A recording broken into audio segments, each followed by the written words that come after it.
Selanjutnya, apa aja sih yang kita pelajari selama 16 minggu? Ya. Jadi, minggu pertama Anda akan pelajari mengenai evolusi bisnis dan pengenalan manajemen. Ya, apa saja bentuk bisnis dan evolusi usaha di Indonesia, bagaimana sejarahnya terbentuk itu, apa aja fungsi-fungsi manajemen, apa aja istilah-istilah yang ada dalam dunia manajemen dan bisnis. Sedemikian, sehingga nanti kalau ketemu orang, Anda paham ini kenapa, ini apa. Minggu kedua, Anda akan belajar mengenai teori dan pendekatan manajemen. Ada teori manajemen klasik, ilmiah, dan kontemporer. Pendekatannya, apa aja yang digunakan. Di minggu ketiga, Anda belajar tentang pemasaran Indonesia. Tujuannya untuk mengetahui konsep dasar pemasaran. Jangan salah, ada mata kuliah lain khusus tentang pemasaran dan merek. Nah, ini berhubungan, tapi di sini konsep dasarnya aja. Ya. Lalu minggu keempat, kita belajar mengenai operasi dan manajemen rantai pasok. Minggu kelima tentang sumber daya manusia. Minggu keenam keuangan dan akuntansi. Minggu ketujuh teknologi dan inovasi. Minggu ke-8 pengorganisasian. Ya.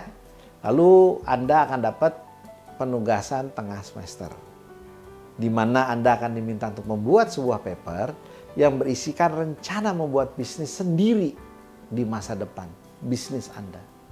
Saya berharap yang paper Anda buat ini sampai dengan Anda lulus nanti, dari awal sampai akhir, itu bisnisnya sama. Why?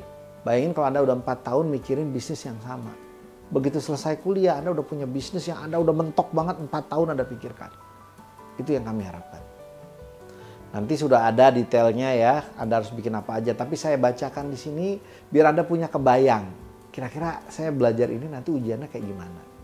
Ya, Anda harus tulis jenis usahanya, kenapa pilih usaha ini, berapa target penjualan dalam setahun, untuk melaksanakan penjualan tersebut, apa rencana operasionalnya, untuk melaksanakan penjualan tersebut, bagaimana rencana sumber daya manusianya, bagaimana rencana pemodalan keuangannya, teknologi apa yang Anda gunakan, struktur organisasinya, dan seberapa yakin Anda bahwa bisnis Anda ini nanti akan sukses.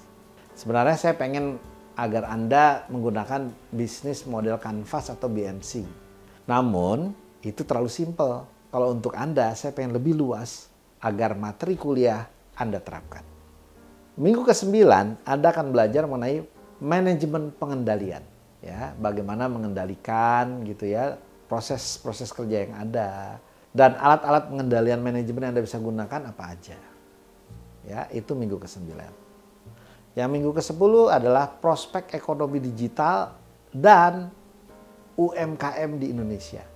Apa sih UMKM? Usaha mikro, kecil, dan menengah.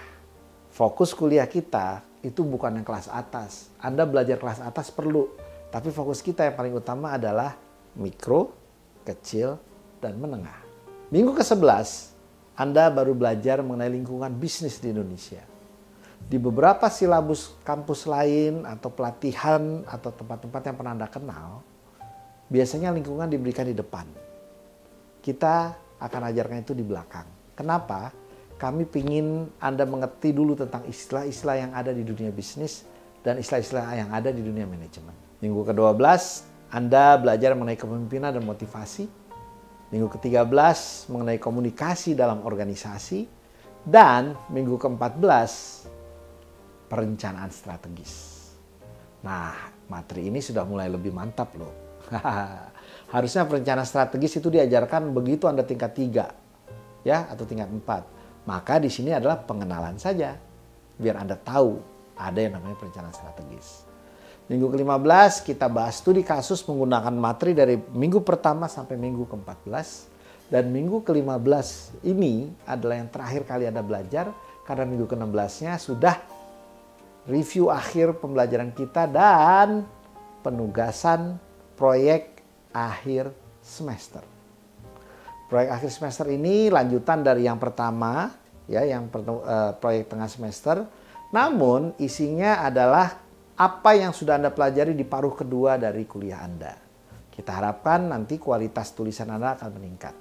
Teman-teman sekalian, ya, para mahasiswa yang saya hormati, seringkali awal-awal itu karena kita baru keluar dari SMA, SMK, atau kita jarang menggunakan kemampuan kita untuk membuat sebuah paper, Anda akan batuk-batuk, Anda akan capek, Anda akan pusing, Anda akan frustasi dalam kuliah ini.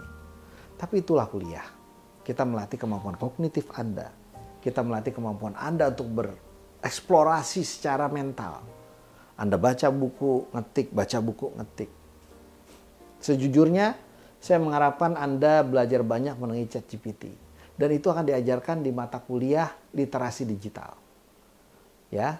Nah, mata kuliah di semester 1 ini akan membantu Anda untuk menguasai lebih dalam, ya, dan siap secara mental tentang apa sih kuliah itu.